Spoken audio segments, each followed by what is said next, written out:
দিনের দিনের স্বার্থে। যেমন দেখেন সানা খান, সে বিয়ে করেছে কাকে?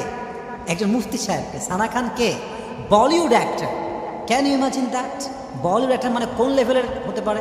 আই মিন দুনিয়া লেভেল তো অনেক বড় হতে পারে, বাট আল্লাহর চোখে অনেক নিচু বান্দা সে, কারণ তার পুরো জীবনটাই হচ্ছে আউট অফ ইসলাম। যেই মেয়ের পুরো জীবনটাই উল্টা পাল্টা, সেই মেয়ে যদি একজন মুফতিকে বিয়ে করতে পারে, তার লাইফ চেঞ্জ করতে পারে, আল্লাহর পথে ফিরে আসতে পারে, বোরকা পড়তে পারে, হিজাব পড়তে পারে, তো আমার দেশের মেয়ে নায়িকারা কেন পারবে না? যুবক ভাইরা কিনা বলেন? এটা বড় একটা মোটিভেশন আই থিঙ্ক। এবং আমরা যা দাড়ি টুপিওয়ালা আছি, this is my personal point of view. এটা আপনার একমত হলেও আমার সমস্যা নাই, একমত না হলেও কোনো আমার সমস্যা নেই।